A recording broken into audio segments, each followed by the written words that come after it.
welcome to go. Hey, Joe, how are you? I gotta pat you down though, pal. Oh, yeah? Yeah. All right. Got anything on you? Anything I should know? I got nothing. Anything weird going on? What? All right, you go in, Tony. Good. Thanks, Joe. Appreciate it. Thanks.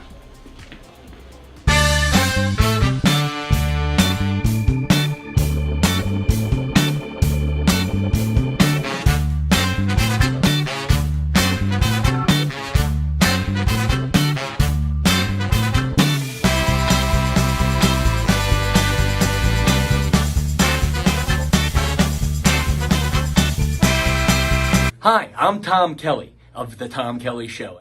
Yes, this is not the only time I've gotten on my knees in the back room of a comedy club.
The Knockem Dead Comedy Radio Show is also brought to you by Two Eagles Auto Body. For more than 25 years, Two Eagles Auto Body has been the leader in auto body repairs and customer satisfaction on Long Island. Two Eagles Auto Body handles every type of auto repair, from custom applications and restorations to repairs involving insurance claims. Give Two Eagles Auto Body a call and please ask for John Rossi at 516-328-2527. That's 516-328-2527.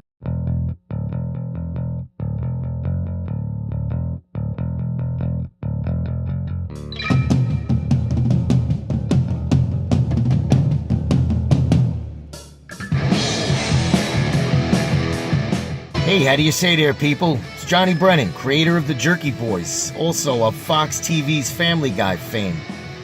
I just want to let you know you're listening to Tony on the Knockem Dead radio show. They're gonna keep knocking them dead, so keep listening, you wacky sons of bitch. Right there. Over and out there, sweet Charlie. Long time no see, man. Hey, man, I miss you guys, man, at Knockem Dead Comedy Radio. Hey, Tony, you're not funny, and you probably shit yourself a lot, and you're no fun to be with, and you don't make that much money, and you're not going anywhere in show business, and I hope you get hit by a bus.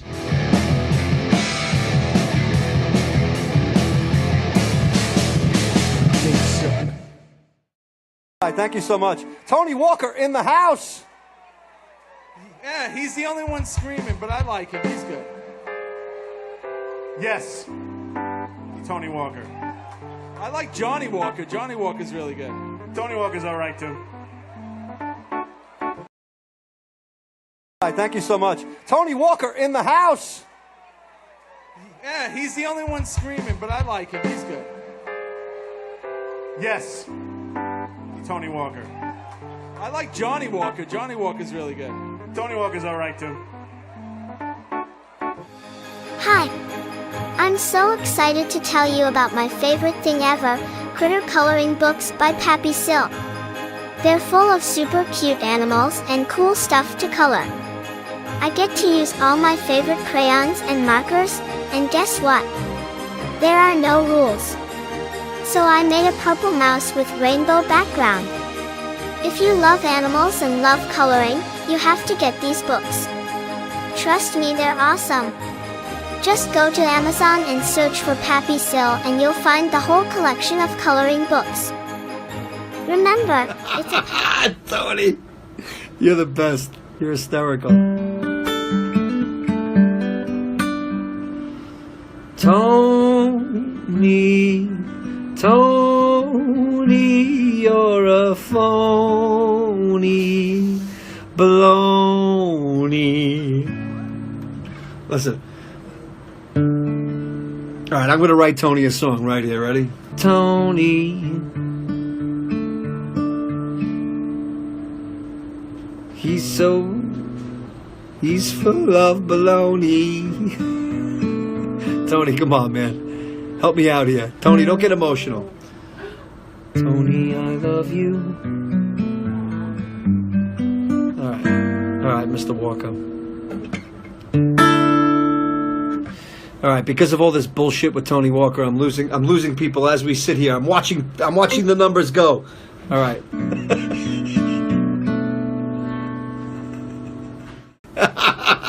Tony, you're the best. You're hysterical. Tony, you're a phony baloney. Listen.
All right, so now we do. Thank you, John. John, I'm not answering your call because I know why you're calling. All right, so I'll start all over again. Hang on. Call back later, John. Yeah. Call in a little bit. Yeah, call us back in a few minutes. If you want to chat with us. Let me do that all over again. Hi, everybody. See, some things don't change. It's been a few days, and I was a little rusty. I haven't been in here since Wednesday, so I'm like trying to get back into the routine, and I screwed up. You did that the last time I was here. I do it every day. Oh, every day? It's pretty much every day. Oh, okay. Where I screw up. I'm just not used to it. Ever since we changed the programs in here about 2 months ago, there's just an extra step to get the sound going, and I just keep forgetting to hit it. So, hi, everybody. It's the Knockem Day Comedy Show. Coming at you live from the legendary Governor's Comedy Club in Levittown. Thanks for joining us after an extended weekend. Hope everybody had a great Thanksgiving. If you're watching on Facebook, we appreciate it. Follow the Facebook page. If you're watching on YouTube, please subscribe to the YouTube channel. Hit the thumbs up no matter which page you're watching from. Please be sure to share it all over your social medias. Tell everybody you know about all the great shows here at Gov's Comedy Club Podcast. And, of course, at the Governor's Comedy Clubs, all the great stuff going on here. If you'd like to participate in today's show and comment and say hi and all that stuff, please do that on the YouTube feed because that is where we monitor the comments. Thanks for joining us. Good to see you all. We're back. Jeff is here. I'm here. And we're happy about that, and we're happy to see you. So before we get going, so John, thanks for the phone call. Call back in maybe 10 minutes or so. So before we get going this morning, I need to start off on a serious note. We have sad news coming out of a town called Massapequa. Massapequa just seems to be where all the local news is coming out of, if you're Alec Baldwin or Rex Heuermann. But now, sad news. Massapequa High School senior Saturday night was at an ice rink in Bethpage, which is only like a town or two over from here. They got a big hockey rink there. and he was playing hockey. It was a charity game for another high school kid, I think from Syosset, who had died. Right. So this kid from Massapequa, 17-year-old Connor Kaysen, he was playing. He fainted. Don't know what the story is, why he fainted, but they were unable to revive him, and he unfortunately passed away. 12th grade, varsity ice hockey. Nassau County, they're doing the right thing. They're honoring Connor today. They're putting their flags at half staff and whatnot. And they're asking if you're a hockey player on Long Island to put your hockey stick and some gear right outside your door just as a tribute. Now, the reason I'm bringing this up is because it doesn't just end in Massapequa. Connor's mother, Mary, is a Hicksville grad. That's what I saw, but from Hicksville public schools or Catholic schools. Somebody was saying she went to Holy Family and then maybe... She grew up in the B section. Okay. Did we know her? I know, know her? I know Mary. She actually, so she's been in Massapequa for many years, but she was working part-time at the sweet shop. Oh. So I've probably seen her myself then. Yeah, I'll dig up her face later and I'll show you. She so and going to the sweet shop as often as I do, I would see her and we would talk. Mm-hmm. And she was very supportive. She would talk about, I saw so and so on your show. It was really funny. I was like, oh shit. Cool. Like I think only once or twice I've seen her name watching, but she seemed to watch more than I realized. So yeah, I wouldn't say we were close friends growing up, but we knew each other. And even now, maybe once in a while on Facebook there'd be a comment or something, but we would see each other at the sweet shop often and talk a lot. And then this past summer, when Don and I went to go see Sammy Hagar in Connecticut, I bumped into her there, and we hung for a little while and just hung out for a while, had some laughs. She's great. She's really great. And, this is just... it's terrible. Devastating. Terrible. 17 years old, I can't imagine what that must be like. No. And thankfully, I have no idea. But it's still, it makes me very sad. It turns out I do have some close friends in Massapequa that know the kid. Right. So it's just so heartbreaking, and it just seems like that seems to be the big news in the past 24 hours, and everybody seems to be like I was seeing it all over Facebook. I was seeing it like even Hicksville people. I don't think even realize that Mary. Like I looked at her Facebook, she doesn't have many friends on her list of Hicksville people. So I don't know how many people she's in touch with, but I think a lot of Hicksville people are posting about it without even realizing that this kid's mother is one of our own. Yep. But yeah, so we just wanted to wish Mary and her family well. I just wanted to mention that since she's a friend.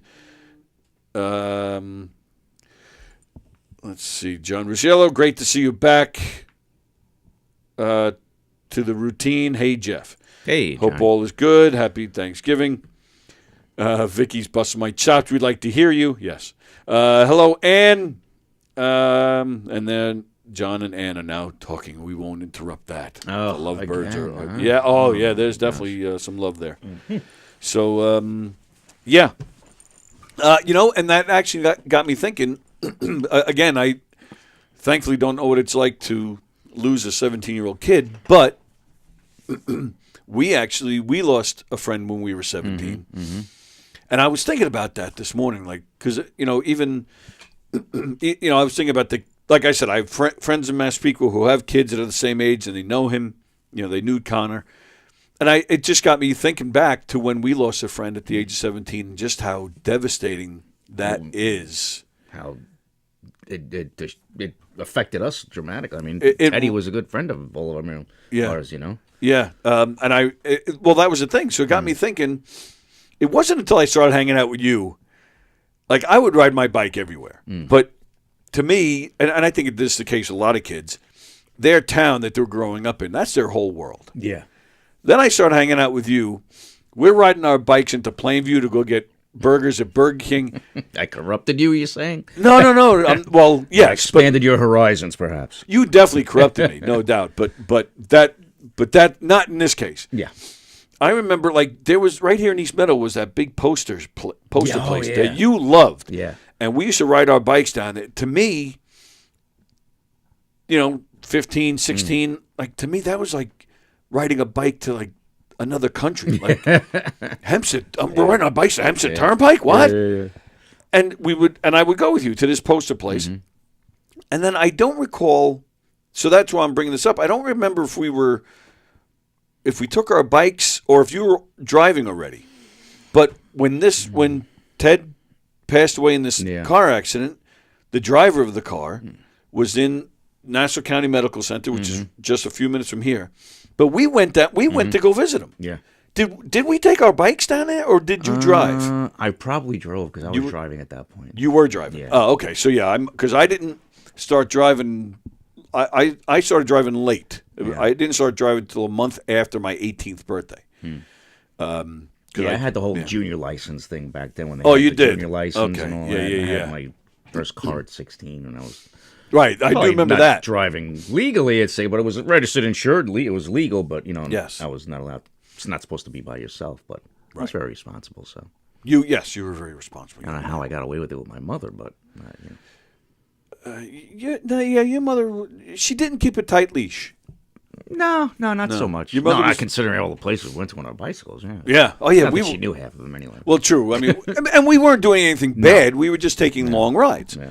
But yeah. So I remember going to the hospital to visit, and I remember we sat and had a long talk with the kid's mother. His mom, yeah. 'Cause Yeah. we couldn't go see him. Right. He was a mess. Yeah. Right. So the mother came out to talk to it, and I think she knew you already, right? Yeah, Or no? because I went to elementary school with Tony.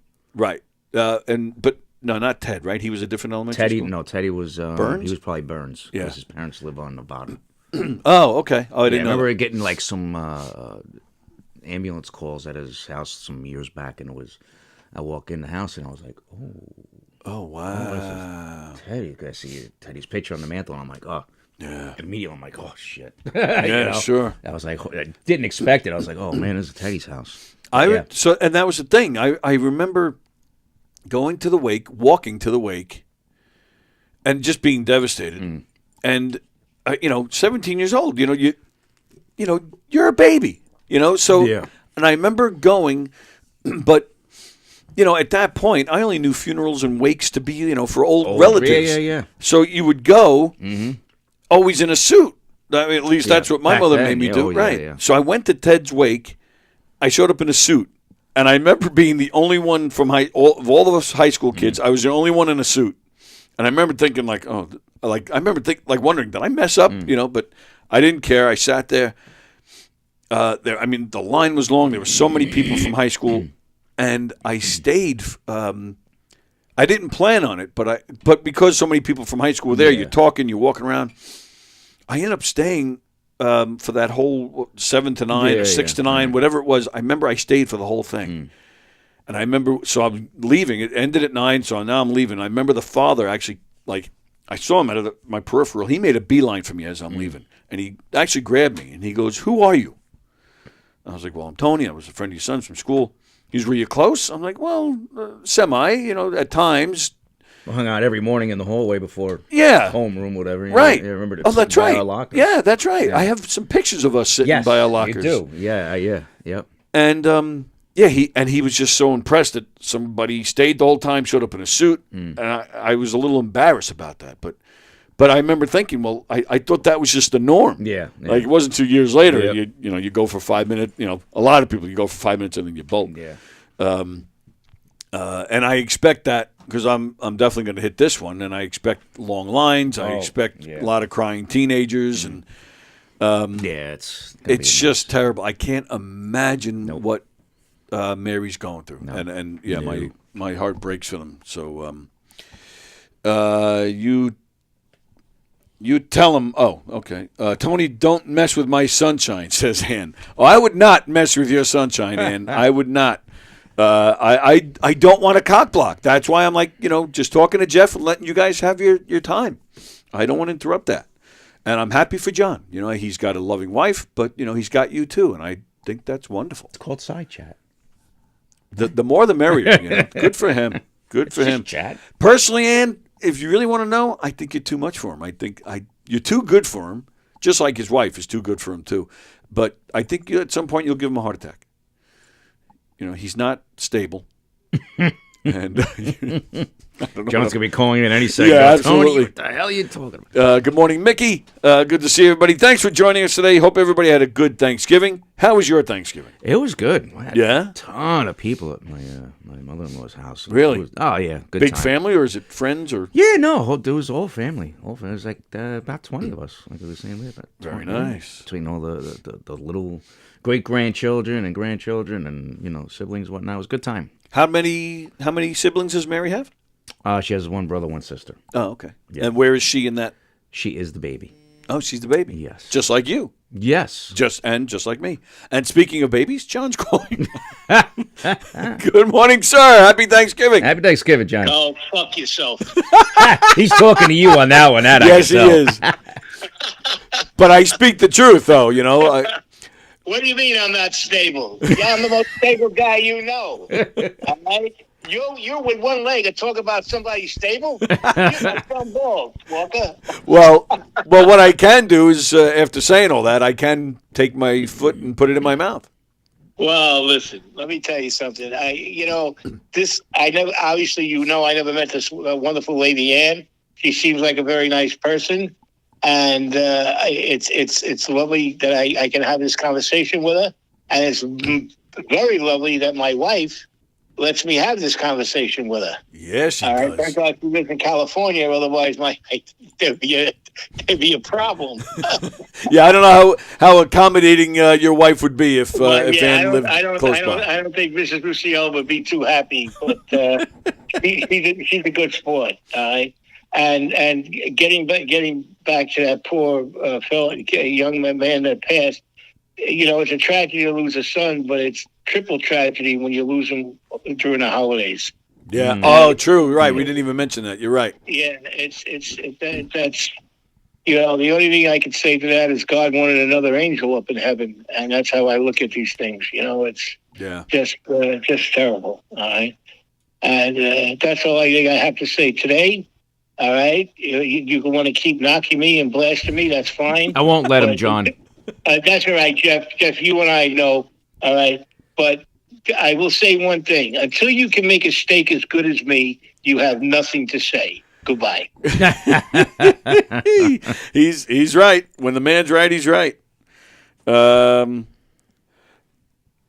now Ann says, John's wife, Dawn, is just as beautiful as my sunshine. Wow, look at that. John's going to get himself a threesome. John's God bless him. Little Romeo there. And there's Gina. Gina says, good morning. Yeah, very nice. Yeah, John, I am...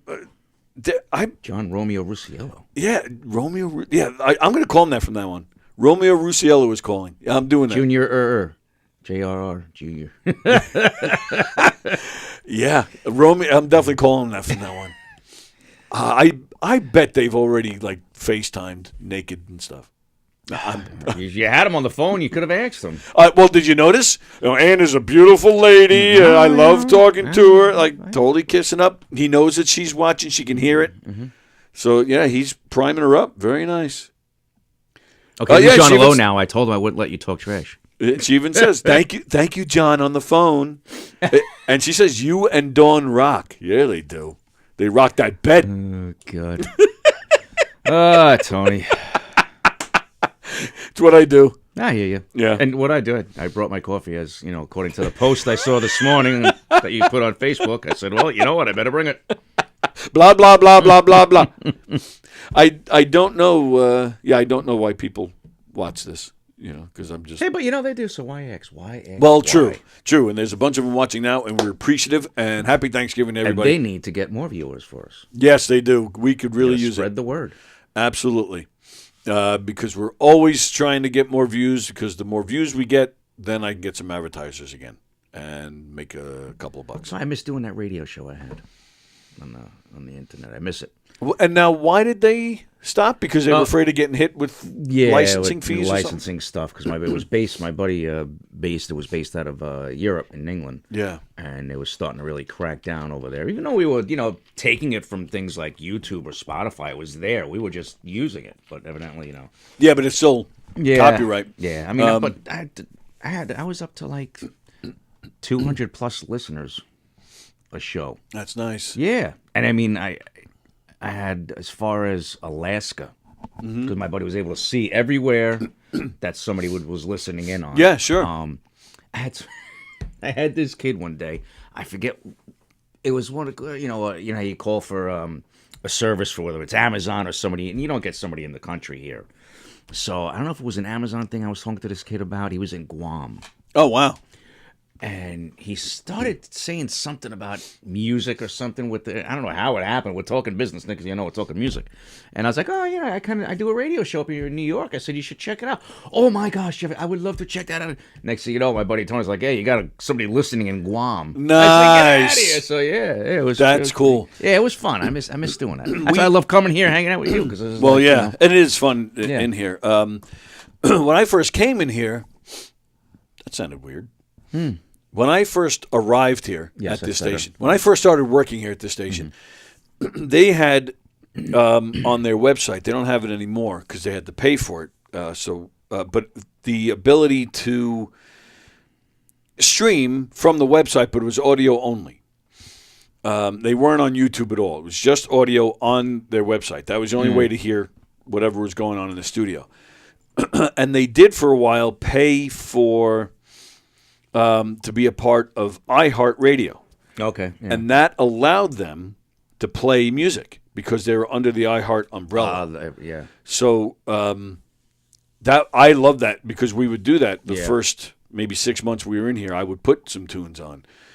But then they told us that we're not paying for that anymore. It's too. I forget what the number was, but it was too expensive. It was pretty high. Well, I know my buddy in England. He goes, if we want to, because we had several different shows. Like I had my classic rock show.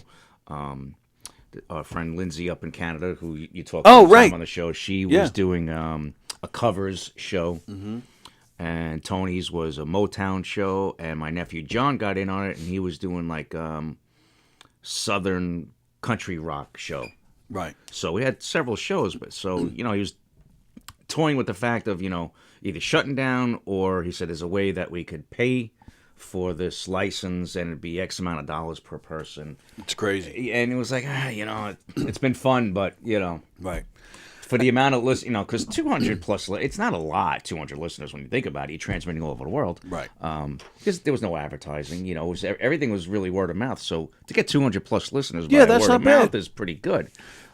We were, and we were doing the same thing. Before the pandemic, we were hitting thousands. Nice. Well, if you went,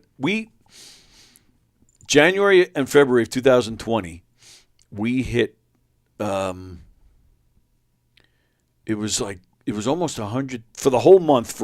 We didn't have many shows here at that time, but we hit almost 100,000 viewers each month. January and February of 2020.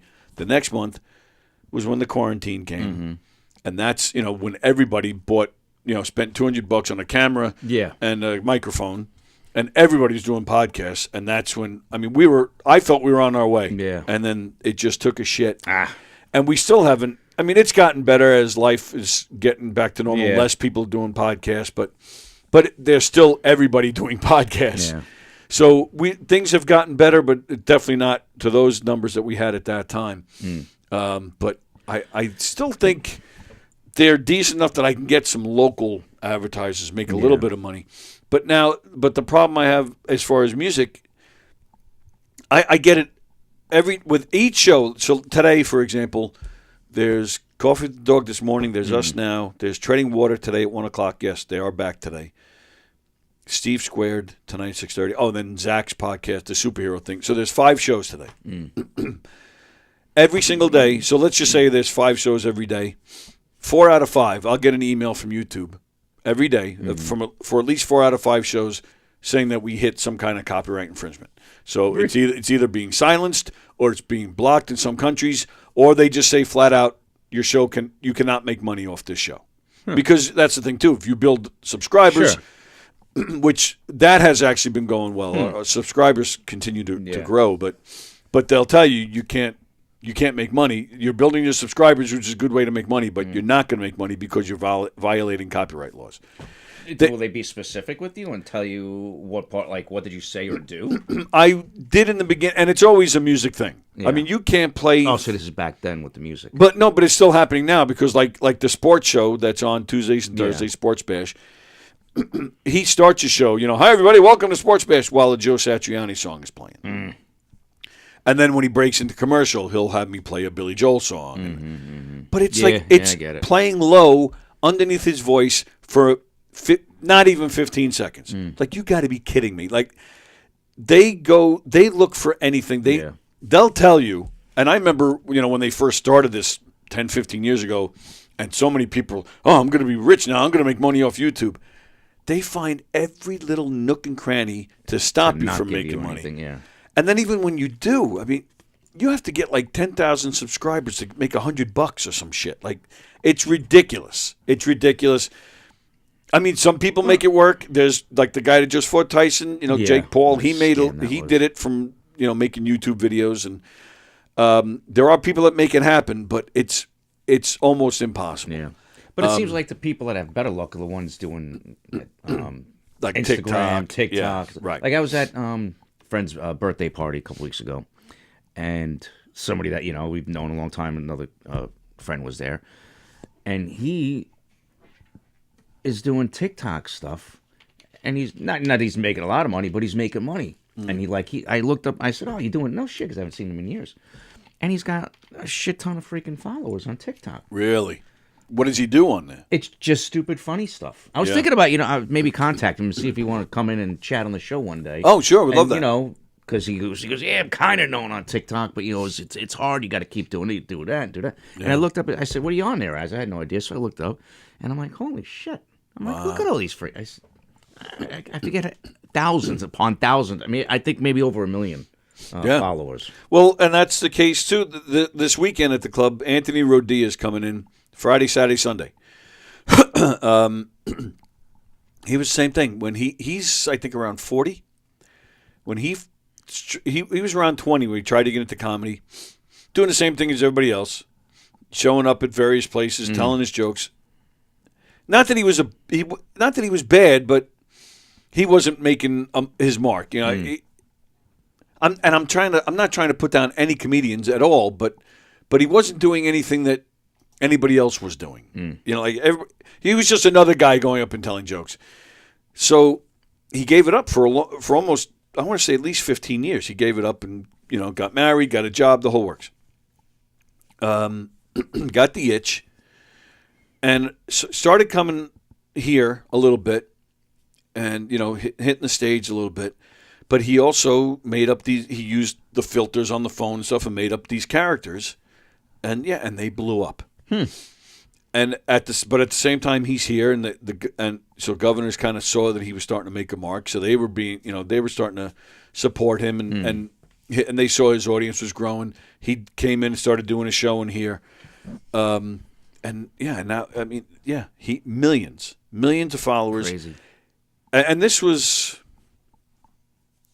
I want to say maybe 2016, 17, maybe when he started. Oh no, it had to be later than that because it was there. I came in here in 18, so it's probably around 2017 or 18 when he was starting.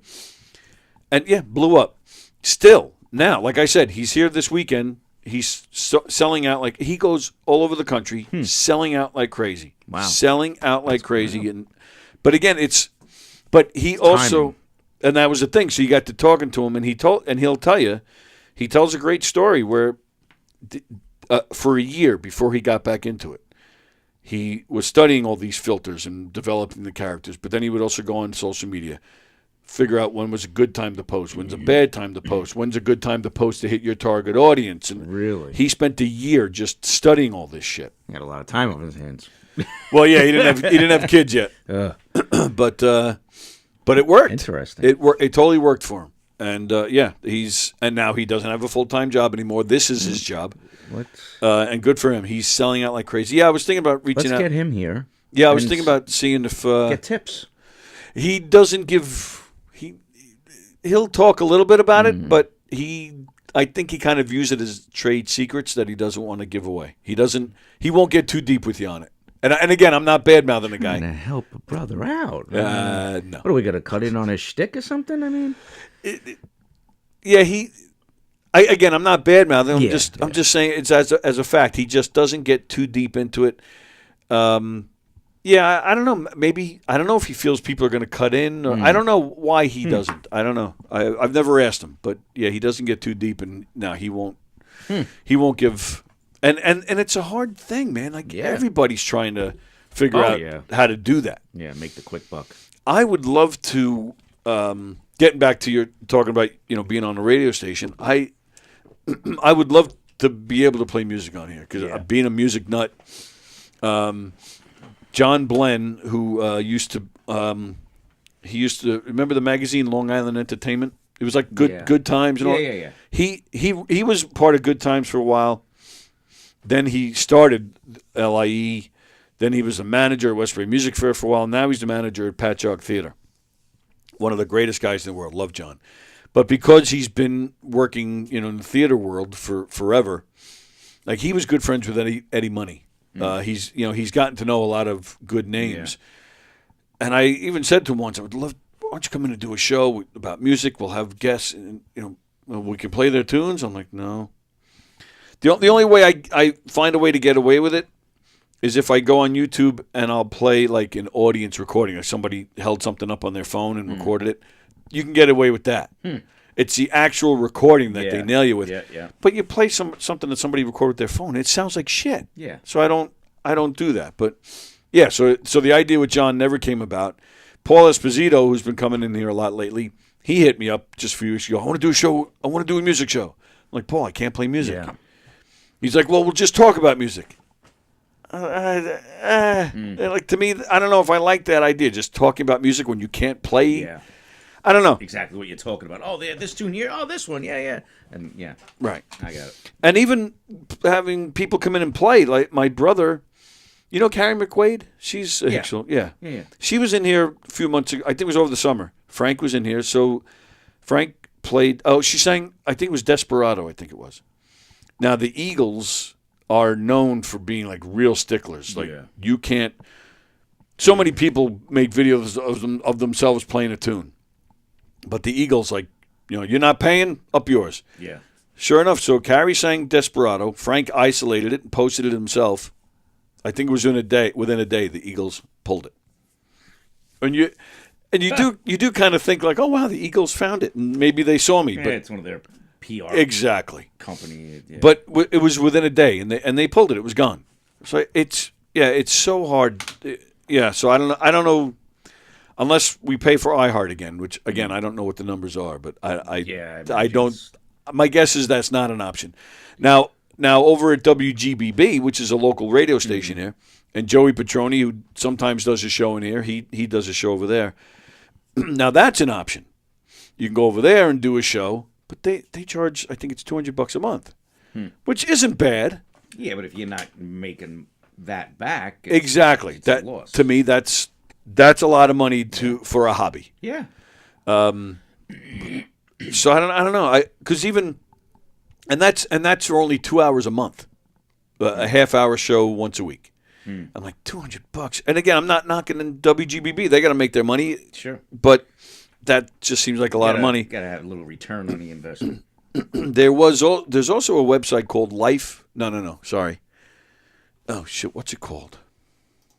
Oh, Live. Yeah. Oh, that's it. Live 365. It's called. I've heard of that. Yeah. Same thing. It's an internet radio station. You pay X amount of money, and then you'll have the licensing. The paying the money, just like GBB, gives you the you're paying for the licensing, so you can play anything. Mm-hmm. But same thing, it adds up. Yeah. The money adds up. Because I wanted to do, I was thinking, because there's like Sirius XM has the Beatles channel. They have a Bruce channel. They have a Tom Petty. They have Billy Joel. So I was like, oh, maybe I'll go on Live 365 and start like an Elio show and play some Elio, then play like my own choice, and then maybe like somebody that inspired Elio or somebody that Elio worked with, you know. Yeah. But again, then I'm like, we got to pay a lot of money for that, you know. So I just don't. But I'm with you. I would love to have the ability to play music, but it just doesn't seem. If you know the Eagles world, be pissed, Tony. Why would Frank post her singing? Because they sang and they wanted to hear it, I guess. I don't know about anybody else, but Black Friday, I got a good steal. Oh, Fremda, I can't believe I read that out loud. Fremda's back. Oh, my goodness. Holy crap. Took a second. Yeah. Took a second. And there's actually an interesting clip on YouTube from a David Letterman show. I don't know if you've ever seen this. Dave, they're coming back from a commercial, and Letterman said they're playing, you know, like the band would play a song, you know, as they're going out and coming back in, which, by the way, love that band. I thought that band could play anything. Paul, I'm a huge Paul Schaefer guy. I've tried to get him on. I actually, which I don't know if it's one of his people or what, but I had some emails back and forth. Yeah. Claimed to be him. Yeah. Very nice, but he did turn me down about coming on the show. Yeah, I've met him a couple of times. Was he a dick or is he cool? No, he was pretty cool. Yeah. He's just, you know, chill. He's a weird dude, like, and his singing voice can be a little annoying, but but I thought he was a tremendous musician. Great. Musician aspect of it. Yeah. So anyway, they come back from commercial, and Dave goes, you know, I just have to say, he goes, I asked Paul, you know, for a commercial break to play some Eagles. He goes, and Paul informed me that he can't. So then, you know, so the band was what, to his right. Dave's right. Yeah. Right? Yeah. So he looks over to his left, and that's where all the staff are standing. So he turns over that way, and he turns to some guy. He goes, so what's the story here? And the guy says to him, he says, no, we can't. We can't. He goes, there's legalities. And what is it? So Dave is like, I think he's playing stupid. He's like, what? Because he wanted this. Yeah. He goes, what do you mean legalities? He goes, well, basically, you have to pay to play an Eagles song. Mm-hmm. Some people don't care. You know, you're not playing the whole song. You know, you're just playing for a few seconds. He goes, but the Eagles, they want money. Because they don't have enough. Right. And, yeah, they need, you know. Don Henley needs more. Right. They need to, you know, put food on the table. Yeah. So I think it was $250,000 to play like 5 seconds of an Eagles song. It was ridiculous money. They had Dave guess. Like he was trying to guess how much it would cost. And it was definitely around, it was at least 250. It might have even been 5. It might have even been 500 now I think about it. It was unbelievable. It was unbelievable. So they were saying that they can't play. And then then somebody handed him a list. Like apparently there were a list of bands that he was not allowed to play. But then they were getting confused because Bruce Springsteen was on the list, but they've played Springsteen tunes. So yeah, they weren't really sure. But you know, I'll have to try and find it at some point. Yeah. Because then they did play. So Dave was on CBS. CBS then put together, what was the song called? I guess it was like for commercial purposes and stuff. And because they couldn't play Eagles or they couldn't use Eagles, they would put together these instrumental songs that sounded like they played a song. It sounded almost exactly like Life in the Fast Lane, but it wasn't. Like some of the notes were different, but like even the way the song was produced, the way the guitar sounded, like it. If you weren't paying close enough attention, you would think Life in the Fast Lane was playing in the background, which I thought was really funny. Yeah. They played it and they were laughing about it.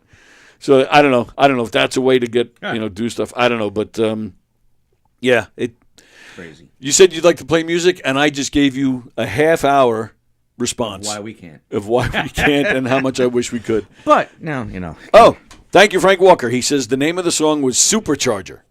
The song that sounded like Life in the Fast Lane was called Supercharger.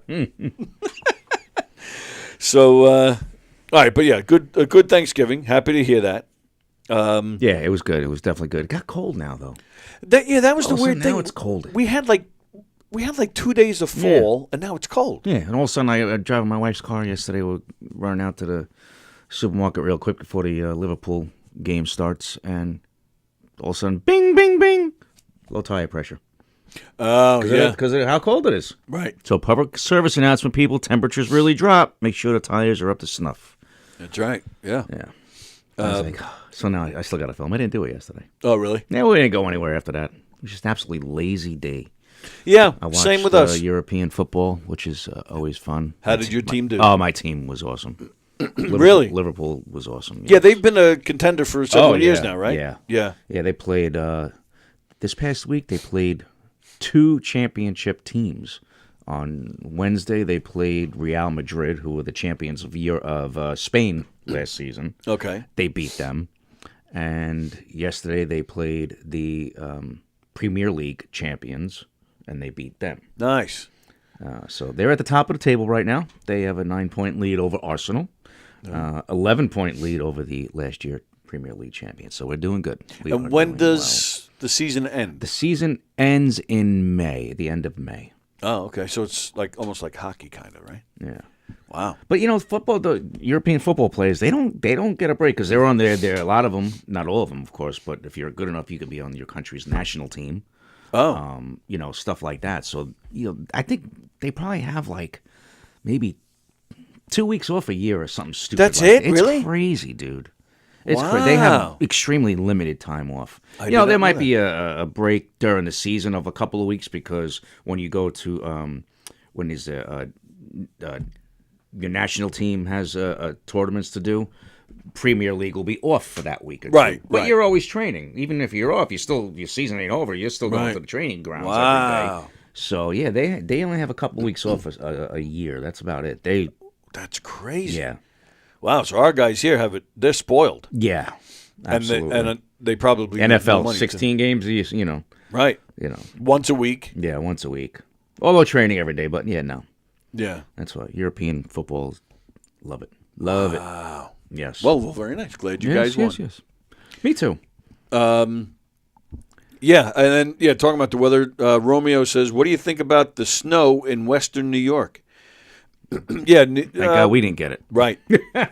I just saw an article the other day that was talking about all the snow in the northeastern New York. I'm like, well, not all northeastern New York. We're not northeastern New York, at least. Yeah, but I did see like in Jersey and stuff where my pal, Pennsylvania. they all got hit. Some good snow. We're supposed. So from what I understand, not that I believe this crap, but every year I read the articles, about how Farmer's the winter, Almanac. that type of shit. Although this year I am going to listen to it because it said this year is supposed to be. Last year we had a very mild winter. Yeah. The article I read said this year is going to be even more mild. Really? Yeah. However, the few snowstorms that we're supposedly getting will be pretty significant. But who cares? If we're going to have a mild winter, that means the snow will melt fast. True.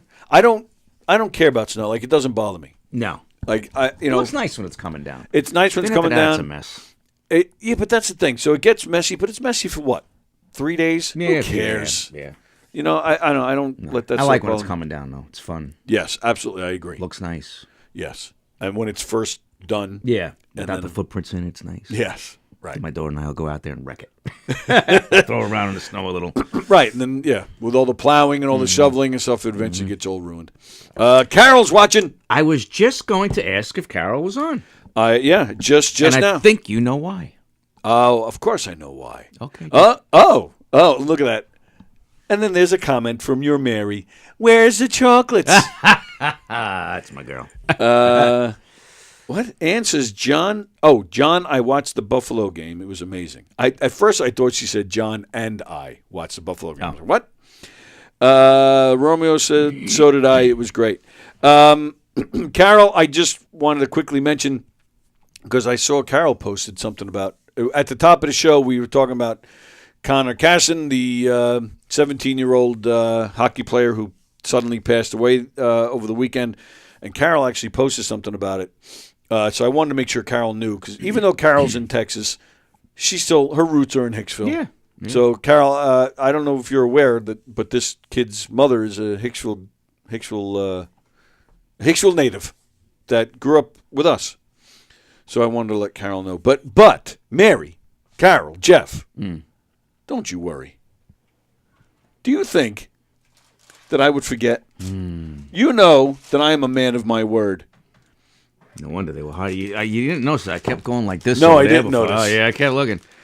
I'm like... Let me tell you how much of a man of my word that I am. Because I promised you last week when you were on, I promised that I would bring it on today. And these are the last two from the latest shipment from Carol. Oh, okay. I am such a man of my word that my mother yesterday called me up. And she said, now she has, my mother is one of 6. And it's the Brady Bunch, 3 girls, 3 boys. Okay. So one of her sisters, my Aunt Marie, lives in Florida. So Aunt Marie sent my mother some Buc-ee's because my mother knew that I was not giving her any. And she was right. You see, I would have foregone this one for your mother. No, you see, but that's what I said to my mother because she made accusations. She goes, "I'm sure you give them to everybody but me." I said, "No, actually, I don't, Mom," which is the truth. I have some for myself, of course, but then the rest, if I'm giving any out, it's only in this studio. I don't.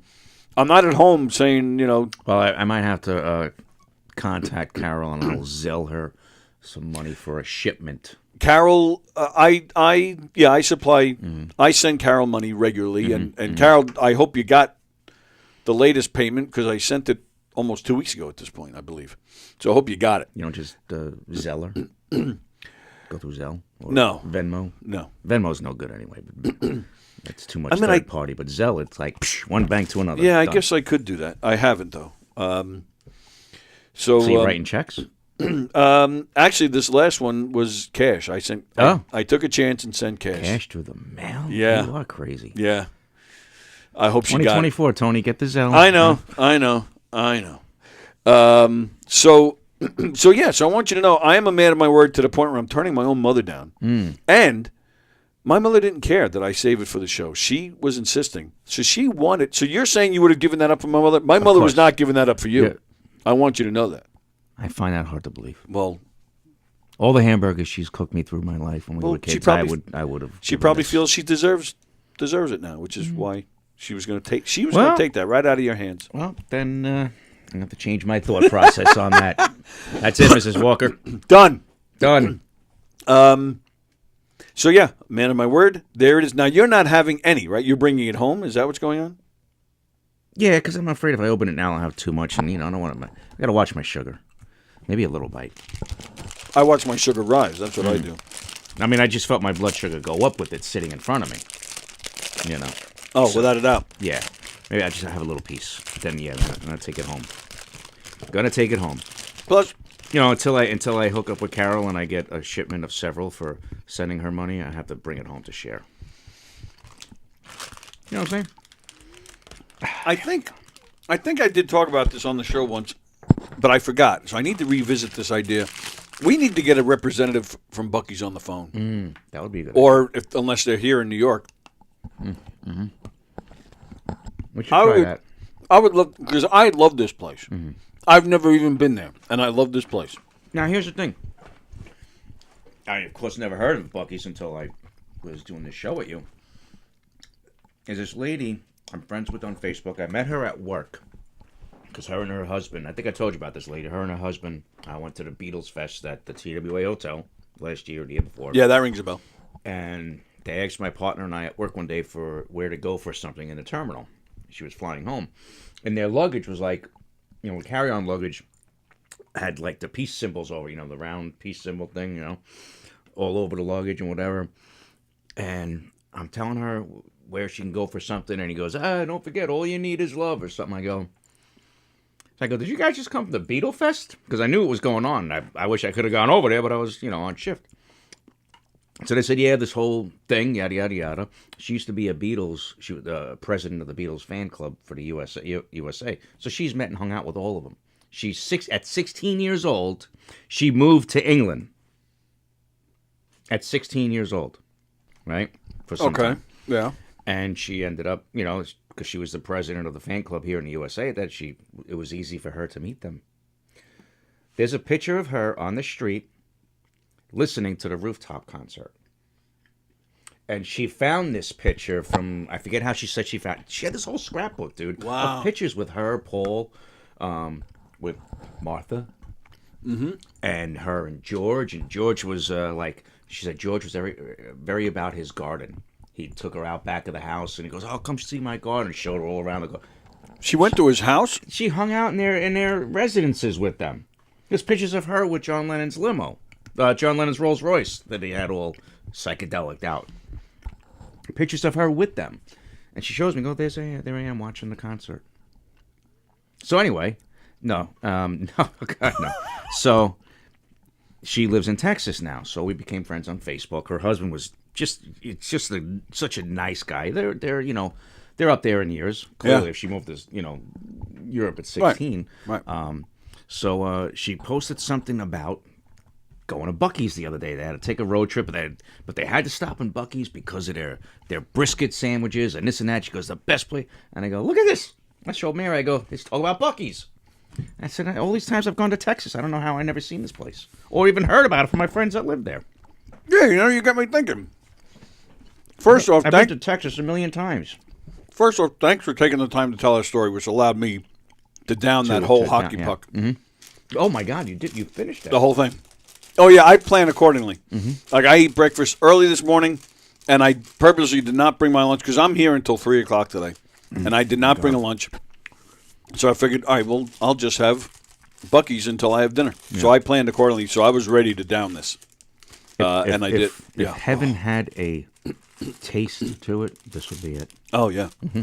Oh, that's why I was thanking you for telling that story. You gave me time to eat that whole thing, which I appreciate. But I wish you could meet this. I should try and maybe get her on the phone one day on the show. Well, text her through Facebook. Why can't we do a Texas trip? Don't you get like good discounts, or you get really good discounts? Why don't we take a trip and go see Carol? Well, that's the thing. You know what it is? Buddy passes nowadays are not worth it as compared to what the ticket prices are. Okay, but are ticket prices cheap enough? Like I just went to Florida for $150. Yeah, but for that ticket that you bought for $150, there was probably 10 seats on the airplane at that sale price. You follow me? Okay. So when you see a special, oh my God, look how cheap it is. There's maybe 5 seats at that sale price. And then it goes up from there, you know what I mean? But Buddy Pass wise, these days, it's not worth it for me to say, hey man, just come with me on my Buddy Pass. It's more like, right, get a ticket. And you don't have to worry about being standby. All right, so, I go for nothing. Right. So I don't care. But I can't really fly right now without jumping through hoops, getting approvals because I'm out on disability. So, all right. So I'm confused. So is it a doctor thing, or is it because disability? Like, you really should be taking trips. Yeah. Yeah. Okay. You got to get permission from managers. Not that it's I don't see them saying no to me, but right. Besides, cost effective right now, going away somewhere, even though the flight would be free, isn't doable at the moment. Maybe after the new year, then maybe. And if I have to, I'll sacrifice and I'll go see Carol without you, and I'll go pick some up because that was the thing. So October of last year is when I took the 1-day trip to England. Mm-hmm. I flew down, saw Elio, flew right back. I spent. I wasn't even in England for. Actually, was I? Yeah, I was in England for 26 or 27 hours. Came right back home. Yeah, I did that one time. Ooh. Loved it. I was tired. Yeah. Oh yeah. But I would do it again. Yeah. I would totally do it again. I did that with years ago with one of my buddies at work. I said, let's go to England. Go for a day. He goes, and he had cousins over there. I said, let's just go, Mo. His name was Maurice. I said, let's go. He's like, all right, yeah, screw it. I bet his name is still Maurice. It is. Oh. Yeah. You said it was. And it is. So, so we did that. We were flying over. We had no hotel or nothing. We were, I don't know, early 20s. So we were just going to hook up with his cousin over there. And so we're asking flight attendants on the flight over, where does the crew stay? What hotel? What's a good spot? Because you usually get a deal, Right. Back then, you used to get airline employee discounts in hotels. Not anymore. So this flight attendant she goes, oh, it's this place, whatever. Take the crew bus with us to the hotel, and you guys can get it. Fast forward, you know what? I'm going to be going to, I think her husband or boyfriend was living in England. She goes, and the room was booked. She goes, you guys take my room at this hotel. Oh. She goes, because I'm going to my my husband's place. And we're like, really? You sure? Yeah. I'll tell the purser, we'll hook you up. You guys just take my room. Nice. So like, all right. So we're checking in, we're like, as part of the crew, and I said, you can just make sure there's 2 beds in there. And they're like, oh, yeah. We get that there's 1 bed. Oh. So I'm like, I go back downstairs. I'm like, listen, you said there'd be 2. Can we get the second? I don't want to, give Torsten in the mouth because we're getting this room on the arm from, Yeah. So luckily they changed our room for us, gave us a second Thank bed because that goodness. just was not going to happen. But yeah, so we did that. We palled around with this cousin. We got drunk. Went to, there was a TGI Fridays over there we went to where they were flipping drinks around like the movie Cocktail. Yeah, right. Crazy. Oh, that's crazy. funny. So yeah, we went over there, got drunk with his cousin, came home, the next day. Yeah. I mean, I wanted to do that again this year, even though I just went to England, because I want to go see Elio's shows that just finished up last week. But I have a frog in my throat today. I just don't have that kind of money. Yeah. Where $150 to fly down to Florida. Sure. No problem. Yeah. So I figured, all right, I went to England October of last year. Actually, it was November of this year, went to Florida. So I'm thinking, like, this is kind of like a cool annual thing to do. Go somewhere cool for a day before anybody even notices I'm gone, and I come right back. Yeah. But I don't want to. So I was originally thinking, all right, so the next year is to see Carol. But I don't know if I want to wait that long. So I don't know. So I don't know. It might see how it plays out. Yeah. But yeah, this place is the best. Carol was the one who told me about this place. I can't wait to go there and check it out for the beef brisket sandwiches. Well, that was the thing. So right after she told me about it, it was here on the show. She had told me about it. That following Sunday, CBS has CBS This Morning with Jane Pauley. Right. It's just a weird coincidence. They did a piece about Buc-ee's. Get out of here. So I was like, son of a bitch. So I sat and watched it. So it's a gas station. Yeah. I always say it's a glorified 7-Eleven because it's a gas station. They have stuff, snacks that you can buy, but that was the thing. So they're talking to people, and the customers are saying that the food, like they actually have an area you can sit and you get real sandwiches, but it's not like the hot dogs and the stuff at 7-Eleven that you don't know what you're putting into your system. This is real food, and they have a sit-down area like a restaurant, and they showed the food. It looked real and it looked really good. The prices are good. They even sell clothes there. And then they started talking to the employees. Now, who knows? You're on TV. Your face is there. Maybe they're playing it up. I don't know. But every employee was saying how happy they are. They get full bennies. They get paid a little higher than the minimum wage. They get, good holidays. Like these, it was almost like, as far as the way they're treating their employees, was almost like a throwback to like the 80s and 90s when people had benefits instead of paying for them like everybody has to now. Yeah. I was floored. If I retire and move out of state down south, I might just pick it a part-time gig at Buc-ee's. Well, that was the thing. I'm like, because I'm always, I talk about it all the time. I've always been a labor guy. I was a big union guy in my previous life. So when I heard stuff like that, whenever I hear about a company treating their employees right, it's nice to hear because it's rare. It's super rare, and it's kind of on its way out. So it was so refreshing to hear that a place like Buc-ee's is doing that. So like I said, I haven't even stepped foot in one, but I love that place. And yeah, I need to look into this. I'd love to get somebody on the phone or in here from Buc-ee's. You know what we should do for next week? Yeah. We'll just look up any Buc-ee's anywhere in whatever states. And just call it? The phone number and just call it. Oh, that's a good idea. All right. Well, I'm going to try. I'm going to see if we can get like a top muckety muck for an interview. But if we strike out. But the top muckety muck could, not exaggerate about how good the employees are treated. But they could be a little, but they could be like, oh, rah, rah, politically, rah. But, talk to a person with the boots on the ground in a Buc-ee's working. Yeah, that's it. Yeah, or maybe we'll do both. Both. Yeah, well, that's really what my point was. Maybe do both. So get the high up muckety muck guy or girl, and then compare stories. Well, we still have a half hour. We do. I Shut can up. look something up in the meantime. All right, let me read some comments, and then I have plenty of stuff to talk about, but I kind of like that idea. Let's see. Oh, I got caught eating the chocolate. What, Mary's yelling at you? She said, "Step away from the chocolate." Now, is it because she cares, or is it because she wants it for herself? I'm going with the latter. I will say it's both. Good. All right, let's go with that. It's both. It is both. Mary loves you. It was only a little piece, honey, so the rest is coming home. And it's all for but you. If it sits too long, everybody will have their chance, and if they lose their chance because they waited. Can you take that, like spread it all over your chest, and Mary will lick it up? Probably not. No, that's a shame. Because then it's gonna get too messy. I just changed the seats yesterday too. I just did a laundry change. All right, Vicky says, "Wow, Jeff, you must rate. I only get a bite, but you got a whole one. Is that right? Oh, Vicky, I think didn't I only give you a bite because I only had one left or something? Vicky, I promise. Next time you're here, as long as I have a shipment, I will save a whole one for you. I promise. Or you know what? Then I'll do even better. The next shipment I get, give me your address. I'll mail one of them to you. I feel bad that I did that to Vicky. Let's see. Carol says, Tony, your next shipment is on me. You paid too much. Remember I texted you that I got the card? Oh, yes. Sorry. I did forget that you texted me that you got the card.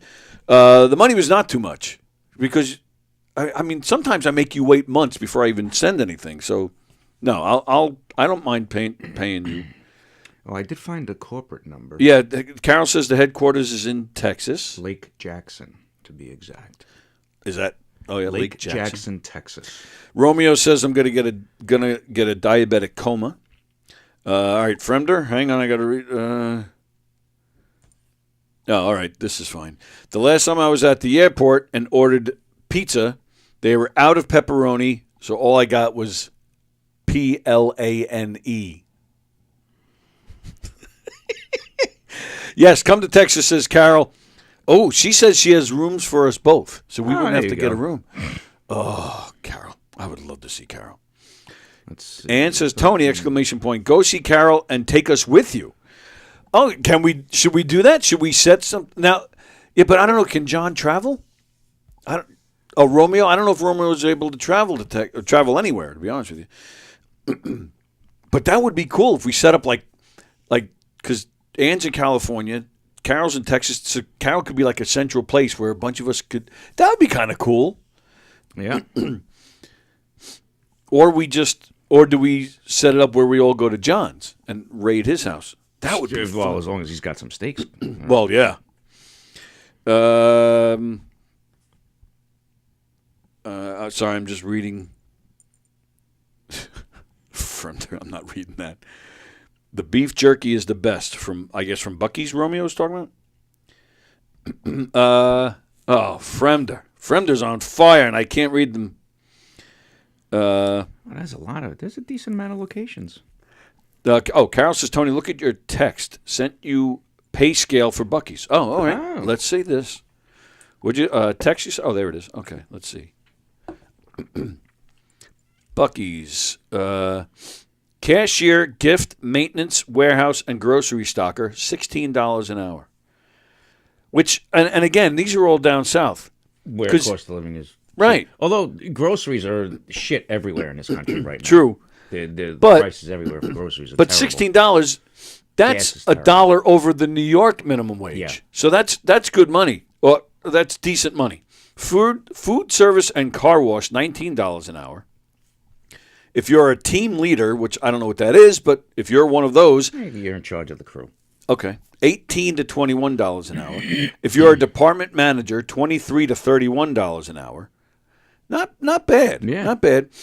Full-time is all right, full-time is 35 to 50 hours. No experience necessary.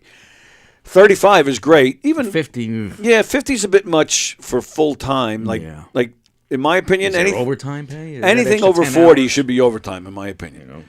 Assistant general manager makes $100K plus. Wow. A car wash manager makes $125,000 plus. A car wash manager. Food service manager makes $125 to $175K a year.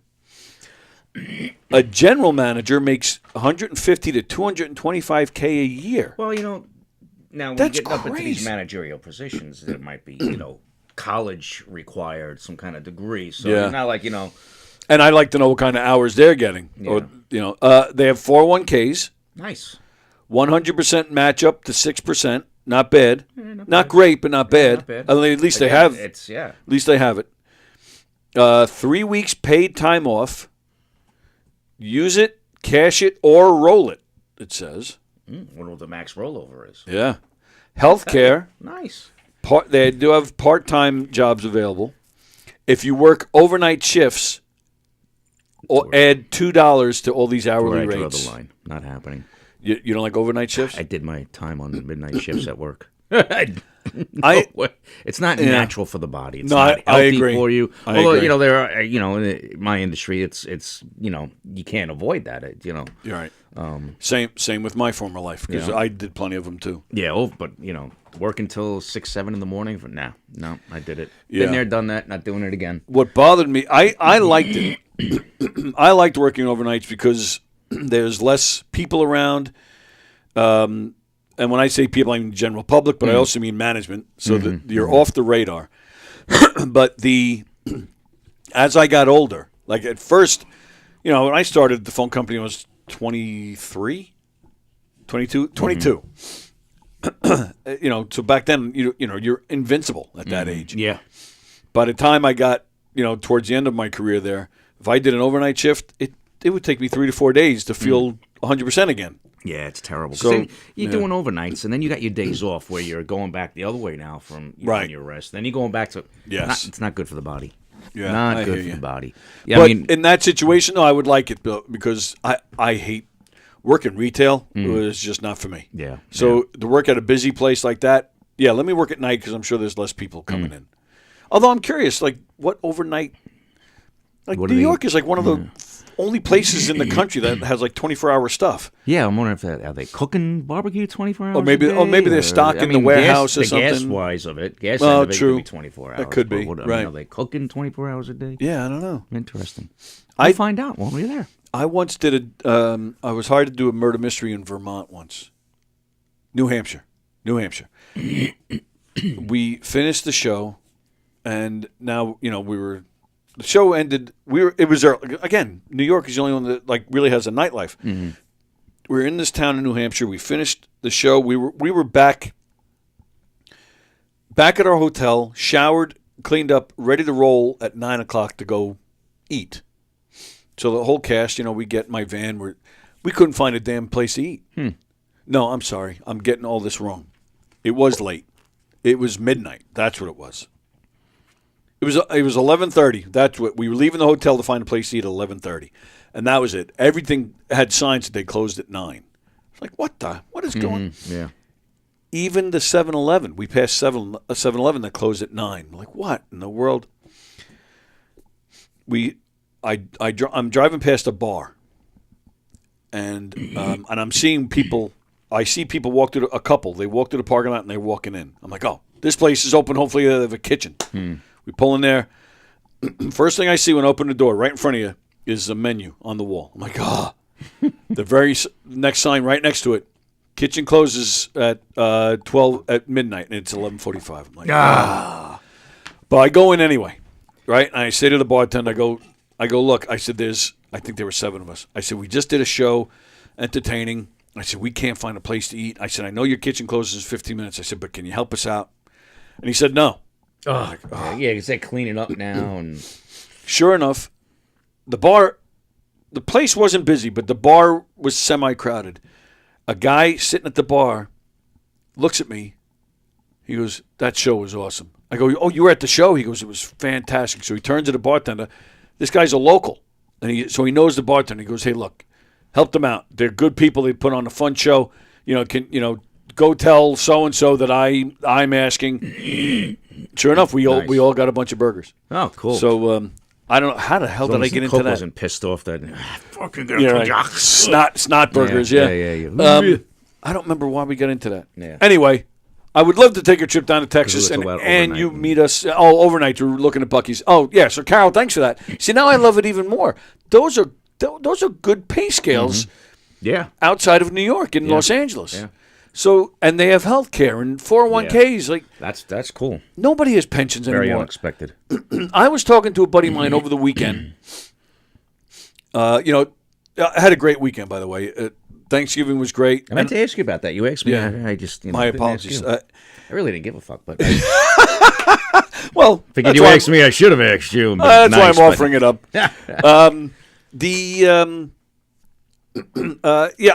I get sad at weekends like this because Zach was off for most of the weekend. Sammy was off. Lisa was off.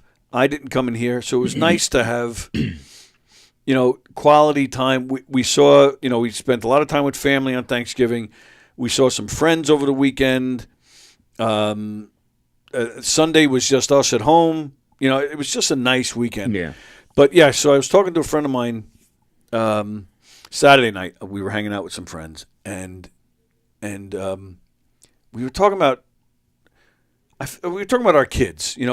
My kids are in their 20s. This guy has a daughter that's in her 20s, and I don't know. I forget. We were talking about something with finances or something. Oh, you know what it was? I asked him if he was talking about his pool. He's got a really nice pool in his backyard, and I said, "Do you still use it?" Because I was saying, once my guys became like 16, 17. And above, like we just didn't use it anymore. And I was telling him how I miss a lot of when my kids were little, when they wanted to be with Lisa and I, and they wanted to, with you. right, and we would play and have some fun and talk and spend time together. And I can't tell you, most of my summers were spent in the pool with the kids, and we had so much fun. So we just got to talking about that, and and this guy's daughter, moved out, and so I was like, you don't even need the pool anymore. I said, what expenses do you have at this point for her? And we're like, oh, wedding, and so I asked him. I said, you going to be retiring soon? Because he's old. You're going to be 55 in a month. I'll be about 4 or 5 months. I'll be 55. This guy, I think he's going to be. I want to say he might be hitting like 58 or 59 in 2025. So I said, retiring anytime soon? And he was saying, well, he goes, nah, he goes, it's too hard to retire before, 65. He goes, plus, I'm in the corporate world. He goes, I don't have a pension. And that just makes me mad. Yeah. There's zero reason why in my opinion, there's zero reason why that became the norm. Yeah. And corporate greed. Yeah, that's the only reason. But an acceptable reason. It taps into their profits. It's disgusting. Yeah. And it made me sad, that this guy has to, and that's I'm using this one guy as an example, but I know that's the case for most people. Yeah.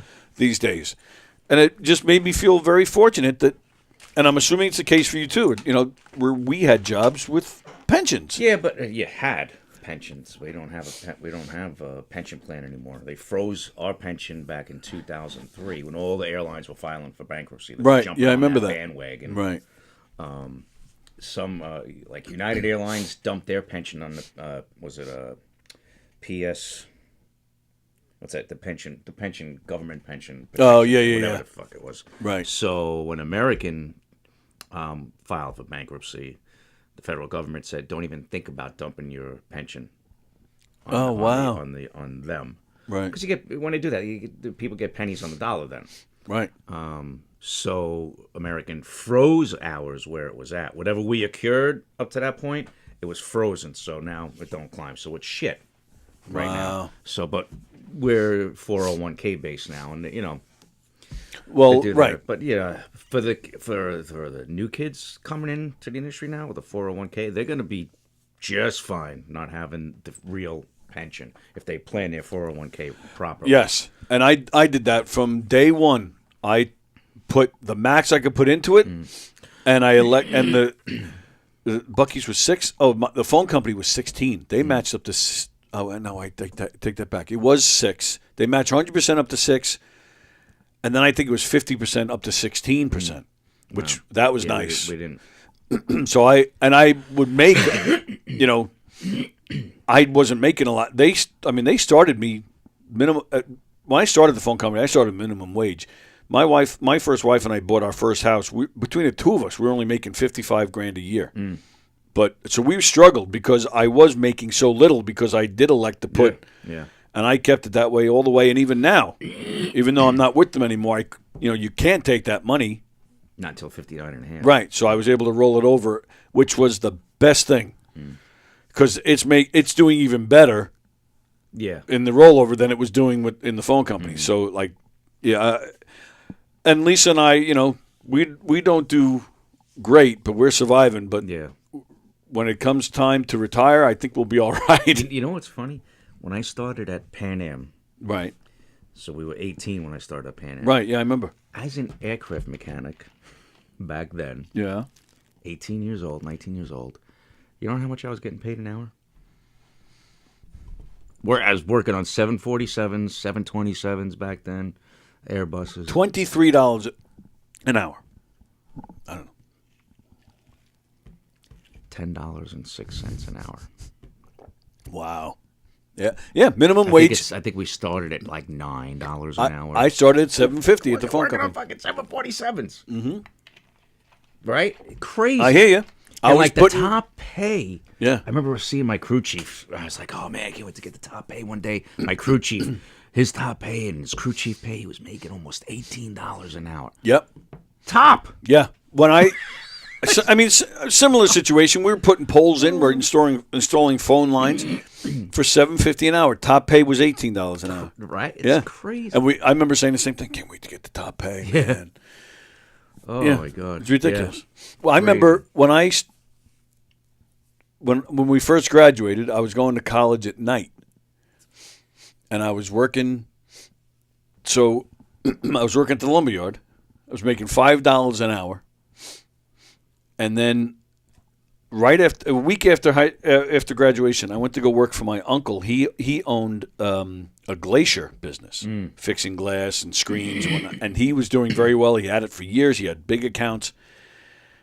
I went there and I worked for 2 weeks there. Now, he was Monday through Friday. Weekends were closed. So I still worked at the lumberyard on weekends. So I worked with my uncle for 2 weeks. On one Saturday, I was there at the lumberyard working, and they came to me and they're like, they said to me, hey, look, we'll increase your pay to $7.50 an hour if you come back to work here full time. And I remember saying to my mother, like, it's another $2.50 an hour, Ma. I can't turn that down. So I did. So my uncle was pissed. And he was right. Yeah. That had more stability. That was a career job, but I just didn't see it at the time. Right. And then he actually, when he retired, he has 2 sons. Neither one of them wanted the business. He ended up just closing it down. Nobody wanted it. Where I'm thinking, because this was like 20 years later at least, but maybe even more. But I remember thinking, oh, that could have been all mine if I stayed there. Not that being a glacier was like my dream, but it would have been nice to have my own business. But at the same time, that wasn't my thing. But he was pissed. I went back to him and said, "I'm sorry." His name was Tony. So Uncle Tony, I need the money. I gotta go back there, which was a mistake. I hated it, but yeah, it's like $7.50 was the big And then the lumber place burnt down. They actually closed first. Yeah, it did close first. Yeah, I think was some fire, man. I was at that fire. Yeah, so was I. I went over because I live right there. It was winter. Yeah, yeah. It was. I think it was around this time of December. Yeah, cold. I remember. Yes, we taking breaks from fighting this fire, and it was so cold. The water on our gear just turned to ice. Yeah. It was crazy. We were going inside the trucks to keep warm for a couple minutes while rotating people. Yeah, that was an all-nighter, man. Oh, yeah. Oh, yeah. Yep. I remember that thing was cooking. Me and Joe Murphy, we were out there. Yeah, it was around midnight that we were out there watching. Yeah. I think Delco, lit that up. Yeah. That was something. All right. Oh, so speaking of the weekend. So we're going to call Buc-ee's next week. Yeah. Next Monday. Okay. Yeah, definitely. This weekend also saw the premiere of the new Beatles documentary. Did you? You didn't watch it? You're a Beatle fan? You didn't watch it? No. I know it's coming on Disney. Yeah, but I didn't. It came on Disney on the day after 29th or Thanksgiving. something? Yeah. No, I didn't get to watch it yet. All right, so you're home on disability. I know about it. You get Mary. He's leaving here in 10 minutes. You start lunch. He's bringing home the Buc-ee's and get the TV set up. And while you eat your lunch naked, you watch the Beatle documentary. That's a good idea. Of course. Beatles 64, it's called, right? Yes. Now, there's another one, because I was like, I couldn't remember what it was called, honestly. I didn't remember. And there's something that's out now also. I seen a little trailer for it. It kind of looks a little cheesy, but it's more about Brian Epstein.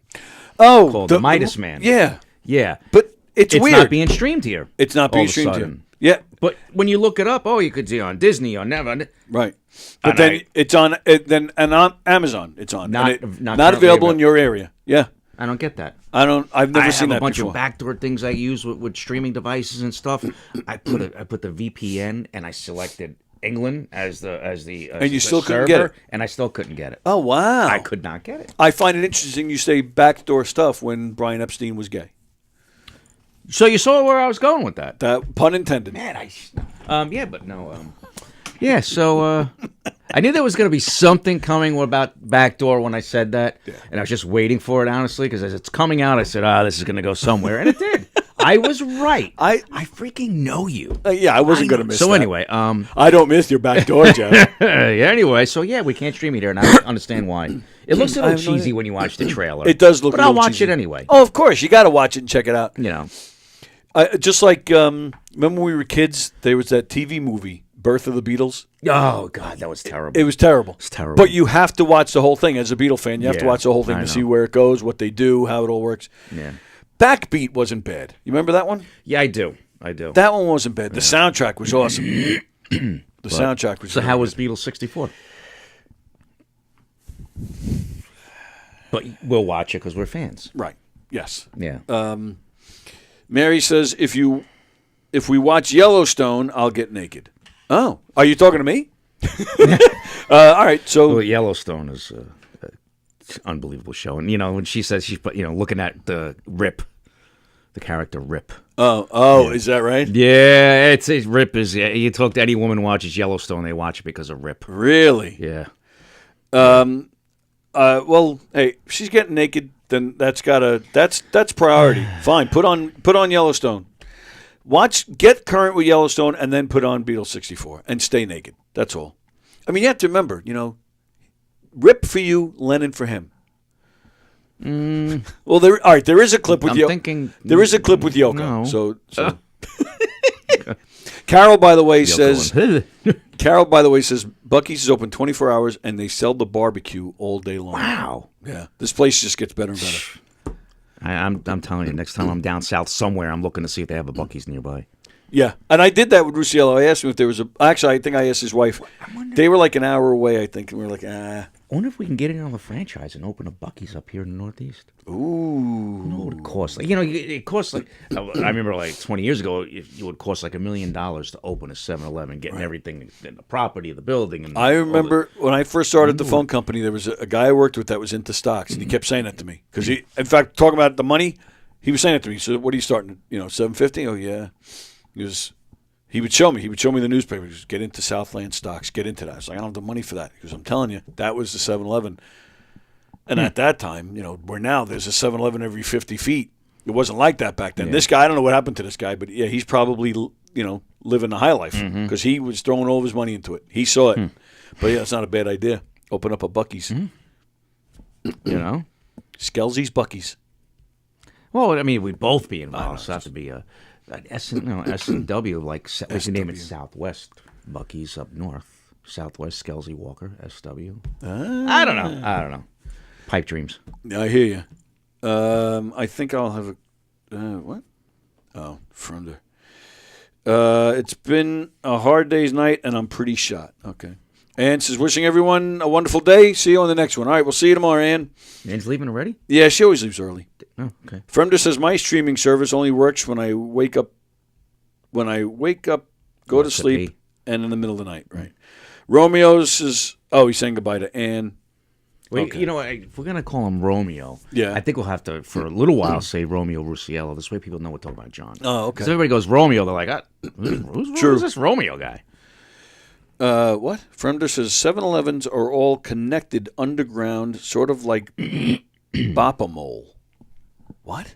Whack-A-Mole. I don't know what that is. Should Don't be know what that whacking. is. Whack-A-Mole is a stupid carnival game where the thing pops up and you got to hit it, and you hit it with Oh. the thing, and the score goes up. That's Whack-A-Mole. Oh, I don't know. He says Bop-A-Mole. No, I don't know. I have no idea. Yeah. All right, so that's a good idea. So next week we're going to call Buc-ee's. We're going to call Buc-ee's. So the Beatle thing was... Oh, yeah. You remember like 10 years ago or so they put out this documentary, The Beatles on Tour, I think it was called? Ron Howard directed Oh, yeah. 8 days a week. it. That's it. Sorry. That was pretty good. Yeah, I enjoyed that a lot. To me, nothing will beat the anthology. The anthology I thought was just amazing. But yeah, the one with Ron Howard was He did okay. good. Anything Ron Howard does. But this was, generally good. but that's what it was. It was called 8 Days a Week, but it was about their touring years, Yes. and they talked about Right. To me, this was almost the same thing because that's what this was about. The Beatles coming to America for the I was going to first say time. it was about them and really and that Sullivan show and stuff, right? And now, if you remember back in I think it was the late 80s, early 90s, a video came out called The Beatles' First U.S. Visit. This was basically the same thing with maybe a little bit of unseen, additional footage and new interviews with them now and some archived footage of George and John doing interviews talking about those days. But the footage from that time was basically that same video, The Beatles' First U.S. Visit, which is available on DVD. Yeah. So I don't know. That kind of. Did you see? But it was good. I enjoyed it, though. Did you see the documentary with May Pang? Oh, I loved that one. Loved The it. very recent one. Yeah. Wasn't that great? Yes, I thought it was He great. still wanted to be with her. That's what she claims. Yeah. I don't know if that's like been proven. That was the first time I ever heard that. Yeah. That she Well, claims. you never really heard her talk much, Yeah. Like well, she's put several books out. Yeah. She's been around. But they were communicating pretty much right up to a couple of months before he was killed. Who was it? Somebody in somebody. Yeah, go ahead. Somebody in here was telling me they can get May Pang to come in here. I don't remember who it was. Well, we got to make that happen. And then I asked Jackie the Joke Man because he's friends with her. I've asked him Okay. too to help me out. But actually, keep January 30th open. The band Wondrous Stories.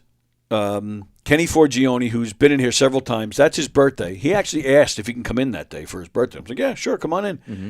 He's bringing Steve Holly in here with him. Mm-hmm. Steve Holly was the last drummer in Wings. He was in the final Wings lineup, and they're friends. awesome. He's going to bring him in here. Cool. So come on in and we'll I'll be talk here. Beatles stuff. Absolutely. Yeah. So. Yeah, I think that May Pang documentary was dynamite. I thought it was Get great. her here, that would be cool. And Yeah. let's see. And just going to rewind my wife right now, even though I'll see her in a couple minutes. December 8th, we going to Manhattan. Oh, that's right. So that would be this That's, weekend, right? Sunday. That's this Sunday. Yep. All right, let me see if I can make that happen. I have a busy weekend. I'm working. I have shows Friday and Saturday. I have a PAL thing Friday night. Then I have to go straight to a game show right after that. Then I have another game show Saturday. All right, yeah, I'll see if I can make that happen. Her first gymnastics meet this weekend coming up. Oh, very So nice. we're going to wish Gracie good luck. Good luck, Grace. Good luck. She's in school, not listening right now, but Well, she'll see it later. Yeah.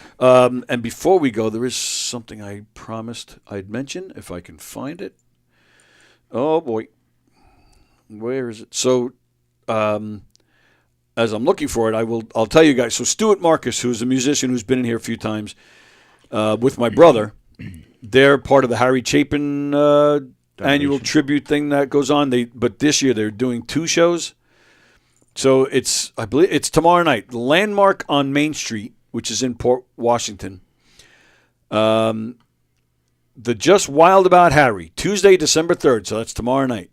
As nearly as 36 of Long Island's top musicians and songwriters will perform the music of Harry Chapin, the late Grammy Award-winning singer, songwriter, and social activist, on the stage in the theater there. Yeah, they're performing in the theater. It will feature 18 acts. If you want to see, Harry Chapin classics like Taxi, Cats in the Cradle, WOLD, Yeah, and this will be a birthday bash, as Harry Chapin would have turned 82 on December 7th. Wow. So coming up this weekend. Yeah, but the show is tomorrow night. So, and they've been doing this festival, this concert for over 20 years. It's a ticketed event, so you have to, pay for your tickets. All revenues above the cost of producing the show will be donated to Long Island Cares, the food bank founded by Harry Chapin. Nice. Last year's event raised over $5,000. Very nice. And then through private donations, it actually turned out to be over $10,000. And in addition, more than 600 pounds of non-perishable food were collected. So, so you can make money donations. You can bring in non-perishable food. Now, I think this event is streaming. I don't see anything listed here about that, but I think it's streaming as well. Some of the confirmed acts: Wondrous Stories, who I just mentioned; Gathering Time, who was also in here once; Roger Street Friedman; some guy named Frank Walker; Joanna Monte. Now, Joanna Monte is our guest with Frank on Thursday when Frank comes in here. Martha Trachtenberg; Media Crime; Robinson Treacher; Hank Stone, who I believe is also a guest coming in here soon; Miles and Maffaley; Roger Silverberg; Grand Folk Railroad. Boy. Sorry, I don't know who you are, but you should be smacked for that name. Laura Kendall, Terry Seidel, and more to come. So there you go. Being promoted by the Folk Music Society of Huntington, which Stuart Marcus is a board member. Harry Chapin lived in Huntington with his family. And sometimes some of Harry's kids or some of his brothers, sometimes members of the Chapin family do show up to that thing. So that's another one I remember where I was when he died. Remember that day like it was yesterday? I was supposed to see him that night. My brother went. He's like, oh yeah, we went anyway. And then he came home like not too long after he left. We're like, what are you doing home already? Oh, he was killed on the way there. I said, what? Yeah, he was killed on the way to the show. Yep. Crazy. Yeah. We already knew he was dead, but we went anyway. Yeah, there was a whole bunch of people. Yeah, just standing around. For more information, see landmarkonmainstreet.org. So, so you'll find all the info there. Go check it out in case it is streaming, because if it is, then you can watch it, tomorrow for free, but still make a donation of food or make it some kind of donation. But I'm almost positive. Oh, it is. Thank you, Frank. Streaming on Facebook and YouTube. Oh, okay. Cool. Very nice. Tony G and Kenny Friedman know May Pang. Oh, maybe was it Tony G that said he would try to get her on here for us? Yeah, we'll have to ask Kenny if he can help us out with that. Romeo Rusiello says, thank you guys for a great show. Lots of fun and laughs today. Cool. Thank you very much, John, as always, for being so supportive. Thank you guys for hanging out with us today. It is time for us to go because we have Treading Water coming on at 1 o'clock. I think I'm doing the show with them today. I think. You're not sure? I'm not positive, but I'm pretty sure. You're just a busy beaver, Tony. Yeah. Busy little beaver. That's me. So Treading Water today at 1 o'clock. Steve Squared at 6:30. Let Them Cook at 8 o'clock. And that's it. And then tomorrow, Coffee with the Dog at 9. And then tomorrow at 11, me and Diane will be here. I have not seen Diane in a few weeks. We haven't seen her since she went on her trip to see her family and her grandson. So looking forward to that. And then actually there was a possibility of Frank coming in to join us. So, that'll be fun. And we'll be doing Tuesday Trivia. You free? Nice. Come on over. I got the little doctor visit tomorrow. Stupid little doctor visits. Well, hope you're all right. Yeah, me too. So next week will be fun. Looking forward to calling Bucky to see what happens. Yes. So that's what's going on here. And then, of course, at the club, Wednesday night, Akash Singh is playing here at the club on Wednesday. Anthony Rodia's here all weekend. Chris Frangiola, Long Island's own, he's playing the brokerage. And he might be doing the McGuire's too. Chris Murphy is out at McGuire's as well. And don't forget all the great stuff happening here. It's coming up. It's just less than 2 weeks away. Gov's Comedy Club Podcast presents Mike Paccetti and Friends with the Evil Twins of Comedy, Mark Riccadonna, Don Jameson. I'll be doing a few minutes myself. And then Don Sill comes up on the stage to host a Q&A with all the comedians. That's going to be a great one. That's going to be a really great one. Don't miss that. December 21st at McGuire's. We'll be doing a murder mystery out in Bohemia at McGuire's. Come join us.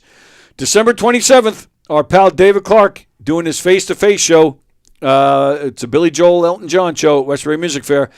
David Clark will be coming in here the week before that show, sometime that week before the show. He'll be coming in here to help promote. It's going to be a lot of fun.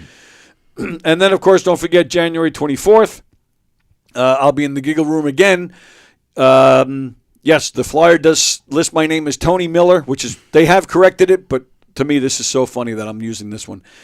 It's me joining the guys from Coffee with the Dog. Ron and GD and Steven. It's the whole gang except for the dog himself, but who needs him? So I don't know. He was supposed to be there, and I don't know what happened. So, yeah, go to govs.com and make reservations for all these great shows. And don't forget, December 12th, I believe it is, go see Hershey and the Keegs. They're doing a show down there at the brokerage. And vote for Hershey and the Keegs for the Best of Long Island for Best Podcast. I believe the voting ends this week sometime, if I'm not mistaken. So go vote for them and go see their show. And then they'll be on tomorrow night, of course. And that's it. Thank you, pal. All right. As always, glad to be here. Very nice. Hope everybody had a good Thanksgiving weekend, and let's get ready for Christmas. If you guys can figure out a way of how we can play music without getting in trouble, let us know, and we'll give you $1. We got to put our Christmas wish list up for our listeners in case they want to get us anything for Christmas. And my birthday's right after that, so. Your birthday is what, January 3rd? 3rd. Yes. Nice. Of course. Hey, I got you. I don't know if they can supply me with what I want for Christmas. It involves you, Mary, my wife, and a few midgets, and a couple of dogs. So. I've seen that movie already. I don't know why at Christmas and birthday they took this out of my pocket. That's weird. Yeah, I don't know. I thought you were going to do something there, but yeah. All right. Everybody have a good day, and Ciao, we'll see you guys later. Yeah. If I had the graphic, I would show it. Okay, there it is. Okay, bye.